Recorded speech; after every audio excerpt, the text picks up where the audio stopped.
بسم اللہ الرحمن الرحیم۔ السلام علیکم ورحمۃ اللہ وبرکاتہ۔ روحانیت کے جہاں سے آپ کا بھائی آپ کی خدمت میں ایک بار پھر حاضر ہے۔ آج ایک نئے موضوع کے ساتھ آپ کی خدمت میں حاضر ہوا ہوں۔ دوستو، دست غیب کے حوالے سے، پریشانیوں کے حوالے سے، دنیا کے مسائل کے حوالے سے کچھ ویڈیو آپ کی خدمت میں پیش کی ہیں۔ انشاءاللہ وقفے وقفے سے پھر بھی پیش کروں گا، لیکن آج کا جو عمل ہے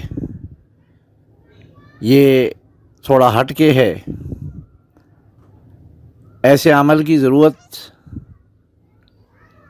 بہت کم پڑتی ہے لوگوں کو، لیکن جب پڑتی ہے تو پھر اس عمل کو کامیابی تک پہنچانے کے لیے کوئی راستہ نہیں ملتا۔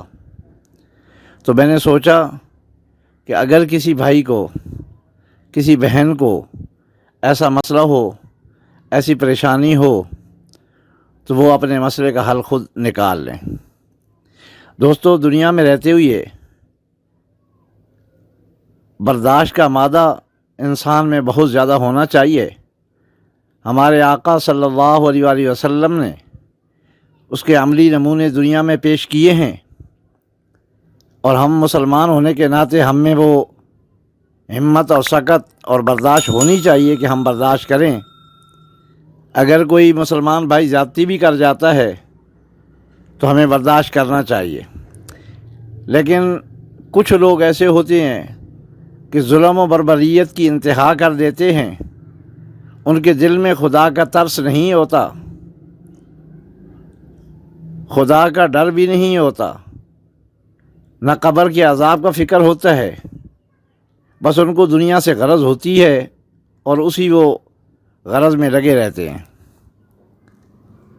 تو دوستو، یہ عمل ایسے بندے کے لیے ہے کہ جو بندہ ایک قسم کا یوں سمجھ لیں کہ دینداری سے بالکل ہٹ چکا ہو، خدا سے دور ہو چکا ہو، خدا کے رسول صلی اللہ علیہ وآلہ وسلم سے دور ہو چکا ہو، ایسے بندے کے لیے یہ عمل کرنا جائز ہے۔ دوستو، اگر نارمل چھوٹی موٹی بات پہ کسی سے انبن ہو جاتی ہے، کسی سے تھوڑا مسئلہ اور پریشانی بن جاتی ہے، یا بحیثیت انسان ہونے کے ناطے کسی سے کچھ آپ کے بارے میں آپ کے ساتھ زیادتی ہو جاتی ہے، تو انسان میں برداشت ہونی چاہیے، وہ برداشت کرنا چاہیے۔ کیونکہ یہ عمل جو میں آپ کو دینے لگا ہوں، یہ کالے علم کا نہیں کہ آپ جہاں بھی چلائیں گے، جیسے بھی چلائیں گے تو چل جائے گا۔ یہ قرآن پاک کا علم ہے، اور دوستو یہ ذہن میں رکھنا کہ اگر اس علم کو آپ ناجائز جگہ پہ چلائیں گے تو پھر آپ کی خیر نہیں۔ اب مجھے یہ بات کہنے کی ضرورت نہیں ہے، اگر کوئی ایسا دشمن ہے کہ جو آپ کو نقصان پہنچانے کے لیے ہر وقت سوچتا رہتا ہے اور اس موقع کی تلاش میں ہوتا ہے کہ جب کبھی موقع ملے میں موقع ہاتھ سے نہ جانے دوں، تو وہ جب ایسا بندہ، اس کے دل میں خدا کا خوف بھی نہیں، تو اس کے لیے تو آپ عمل کر سکتے ہیں، جو شرعی حدود میں جائز ہو اس کے لیے آپ کر سکتے ہیں۔ لیکن اگر چھوٹی موٹی بات ہوئی ہے، اس کے لیے آپ نے یہ عمل کرنا شروع کر دیا، اگر وہ غلط انسان ہے، شریعت کی حدود میں رہتے ہوئے آپ اس پہ عمل کر رہے ہیں، تو اس کا رزلٹ آپ کے سامنے 12 دنوں کے اندر اندر آ جائے گا انشاءاللہ۔ اور اگر وہ ٹھیک ہے، یا اتنا بڑا عمل کرنے کے لیے اتنا وہ بڑا ظالم نہیں ہے کہ اتنا بڑا عمل آپ اس کے اوپر کر دیں، آپ زیادتی کر رہے ہیں، تو پھر اس کا خمیازہ بھی آپ بھگتیں گے، وہ آپ کو بھی پتہ چل جائے گا۔ جیسے اگر وہ شرعی حدود سے تجاوز کر رہا ہے اسے پتہ چلے گا، اسی طریقے سے پھر آپ کو بھی پتہ چلے گا اگر آپ تجاوز کریں گے۔ تو دوستو، خدا را یہ عمل سوچ سمجھ کے کیجیے گا، بے جا نہ کیجیے گا، اور جو دوست یہ عمل کرنا چاہے گا وہ مجھ سے اجازت لے۔ اجازت لے لیں کمنٹ سیکشن میں آ کے یا وائس میسیج میں مجھ سے اجازت لے لیں اور اپنا مسئلہ بیان کریں. اور اگر آپ یہ سمجھتے ہیں یا آپ وائس میسیج نہیں کر سکتے یا کمنٹ نہیں کر سکتے تو آپ اپنے قریبی مسجد کے امام صاحب سے یہ پوچھ لیں، مشورہ لے لیں. اپنا نام مت بتائیں، ویسے پوچھ لیں کہ اگر اس طرح کا بندہ ہو تو اس کے لیے یہ شرعی حدود میں اگر میں اس سے بدلہ لوں تو لے سکتا ہوں یا نہیں. تو اگر آپ کو یہ پتہ چل جائے کہ آپ شرعی حدود میں رہتے ہوئے آپ اس سے بدلہ لے سکتے ہیں تو آپ ایسا کریں کہ عمل اس طریقے سے کرنا ہے کہ آپ چورستے میں جہاں پہ 4 رستے مل رہے ہوں اس چورستے کے درمیان سے آپ نے 12 کنکر اٹھا لینے ہیں. چھوٹے چھوٹے جو پتھر ہوتے ہیں انہیں کنکر کہتے ہیں. تو 12 کنکر آپ نے ایک جیسے اٹھا لینے ہیں.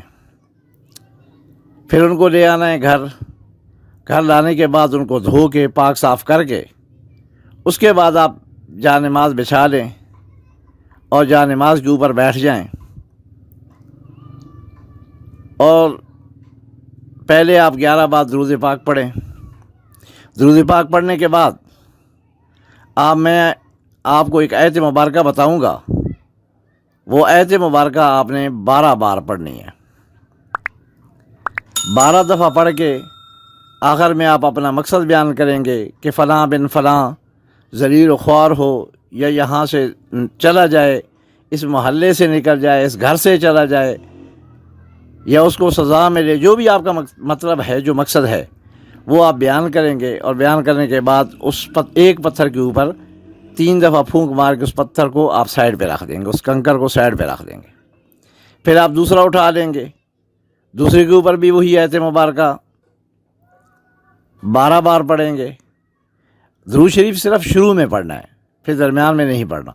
تو 12 بار آپ دوبارہ وہ آیت مبارکہ پڑھیں گے اور آخر میں مقصد بیان کریں گے. پھر اس کے اوپر 3 بار دم کریں گے اور اس پتھر کو بھی کنکر کو بھی سائڈ پہ رکھ دیں گے. پھر تیسرا اٹھا لیں گے، اس کے اوپر بھی سے الغرض ہر کنکر کے اوپر آپ نے 12 بار پڑھنا ہے. اور جب آخری کنکر اور 12 دفعہ پڑھنا ہے اور ہر کنکر میں جب 12 بار آپ پڑھ لیں گے تو آخر میں مقصد بھی بیان کرنا ہے. جب 12واں کنکر آپ اٹھائیں گے، اس کو دم کریں گے تو اس کے آخر میں بھی 11 بار درود پاک پڑھ لینا ہے. جب آپ ایک ایک کنکر کو دم کر لیں گے تو اس کے بعد آپ نے یہ کرنا ہے کہ وہ پتھر سنبھال کے رکھ لینے ہیں. اب ان میں سے ایک کنکر جو ہے وہ آپ لے جائیں جہاں پہ وہ آدمی رہتا ہے، جس گھر میں رہتا ہے، اس گھر کی دیوار کو باہر سے اس کنکر کو زور سے ماریں اور دل میں یہ مقصد جو آپ نے مقصد وہاں بولا ہے پڑھائی کے دوران، وہی مقصد دل میں سوچ کے اس کنکر کو آپ زور سے ماریں اور مار کے آپ آگے نکل جائیں یا واپس آ جائیں. پھر دوسرے دن دوسرا کنکر، تیسرے دن تیسرا کنکر. الغرض اسی طریقے سے روزانہ ایک ایک کنکر اس کی دیوار کو مار رہے ہیں اور مار کے واپس آ جانا ہے. تو 12 دن انشاءاللہ مکمل نہیں ہوگے تو جو رزلٹ ہوگا وہ آپ کے سامنے ہوگا. دوستو میں پھر عرض کر رہا ہوں کہ ناجائز مت کیجیے گا. اگر ناجائز کریں گے اپنے گھر بار کی زندگی کو برباد کر دیں گے، اپنے گھر بار کو تباہ و برباد کر دیں گے. یہ ذہن میں رکھیے گا کہ خدا کا قرآن ناجائز جگہ پہ چلتا نہیں، اور جو ناجائز کرنے والا ہے اس کو صلہ ضرور دیتا ہے. اگر آپ کا مخالف ناجائز کر رہا ہے تو اس کا لکھا ہوا اپنا لکھا وہ خود پڑھ لے گا، اور اگر آپ ناجائز کر رہے ہیں تو پھر اپنا لکھا آپ بھی خود پڑھ لیں گے انشاءاللہ. یہ میں اس لیے دوبارہ عرض کر رہا ہوں کہ بار بار کہہ رہا ہوں کہ یہ خیال کیجیے گا، خدا کا خوف کرنا، ناجائز جگہ پہ نہیں کرنا. اب میں آپ کو بتاتا ہوں کہ آپ نے پڑھنا کیا ہے. آپ نے 27واں پارہ ہے، سورۃ رحمان ہے، ٹھیک ہے. اس میں آیت مبارکہ ہے کل من علیہا فان ویبقی وجہ ربک ذو الجلال والاکرام. یہ 2 آیت ہیں. ایک دفعہ پھر پڑھ کے سناتا ہوں. کل من علیہا فان ویبقی وجہ ربک ذو الجلال والاکرام. بس اتنی سی آیت